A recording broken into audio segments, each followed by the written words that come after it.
બપોરે જ્યારે વિશ્રામ પડ્યો ત્યારે અમારા આમ આદમી પાર્ટીના નેતા માનની શ્રી ચૈતરભાઈ વસાવા ના બાબતમાં અમારા બધા ધારાસભ્યો અને સાથે સાથે કોંગ્રેસ પક્ષના પણ ધારાસભ્યો, તમામ ધારાસભ્યો વિપક્ષના ડેલિગેશનના સ્વરૂપમાં માનનીય મુખ્યમંત્રી સાહેબને રજૂઆત કરવા માટે ગયા હતા. અમારી આમ આદમી પાર્ટીની મુખ્ય રજૂઆત એ હતી કે ચૈતરભાઈ વસાવા જે રીતે ગુજરાતના યુવાનો અને આદિવાસી સમાજ માટે લડાઈ લડે છે, આદિવાસી સમાજના નાનામાં નાના પ્રશ્નો બાબતે બહુ મજબૂતીથી રજૂઆત કરે છે, અવાજ ઉઠાવે છે, સંઘર્ષ કરે છે અને એના કારણે આદિવાસી સમાજને ખૂબ મોટો ફાયદો થયો છે. અને આદિવાસી સમાજને ફાયદો થાય છે માટે આદિવાસી વિસ્તારોની અંદર ચૈતરભાઈનું પ્રભુત્વ ખૂબ વધી રહ્યું છે. અને ચૈતરભાઈનું વધતું પ્રભુત્વ રોકવા માટે ભાજપના નેતાઓ દ્વારા, ભાજપની સરકાર દ્વારા એમની ઉપર ખોટા કેસો કરવા, મોટી મોટી કલમો લગાવી દેવી, એમની વિરુદ્ધમાં ખોટા ષડયંત્રો કરવા, આ પ્રકારનું તાનાશાહી ભર્યું વલણ, આ પ્રકારની દ્વેષયુક્ત કાર્યવાહી ચૈતરભાઈ ઉપર થઈ રહી છે એ બાબતનો મજબૂત વિરોધ કરવા માટે અને એ સિવાય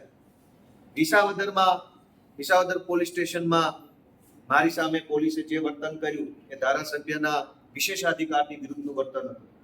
એટલે મેં વિશેષાધિકારને લઈને મૌખિક રીતે માનનીય મુખ્યમંત્રીશ્રીને રજૂઆત કરી. આ સિવાય પાટણના ધારાસભ્યની સામે પાટણના ચીફ ઓફિસર જે રીતનું વર્તન કરી રહ્યા છે એ બિલકુલ અયોગ્ય અને ગેરબંધારણીય વર્તન છે, ધારાસભ્યના પ્રિવિલેજની વિરુદ્ધનું વર્તન છે, એની પણ રજૂઆત મેં કરી. આમ વિરોધ પક્ષના ધારાસભ્યોની સામે અને વિશેષ રૂપમાં અમારા ચૈતરભાઈ વસાવાની વિરુદ્ધમાં જે રીતે સરકારી તંત્ર ખોટી રીતે, દ્વેષપૂર્ણ રીતે, મનસ્વી અને એકતરફી રીતે ભાજપના ઈશારે કામ કરે છે, એ આવી કાર્યવાહી બંધ કરી દેવી જોઈએ, તાનાશાહી બંધ કરી દેવી જોઈએ, વિરોધ પક્ષોને દબાવવા માટેની કોશિશ ન કરવી જોઈએ.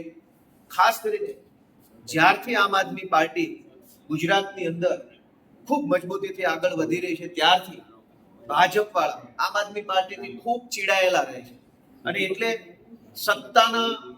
સત્તાની તાકાતથી અમારું ગળું દબાવવાની કોશિશ કરે છે. કે દબાવવાનું છે નહીં. અમારા કાશ્મીરના ધારાસભ્ય મહેરાજ મલિકની ખોટી રીતે ધરપકડ કરી લેવામાં આવી. શું કામ? કેમ કે આમ આદમી પાર્ટીના ધારાસભ્ય છે અને વિધાનસભાના ગૃહમાં ખૂબ બોલે છે જનતા માટે.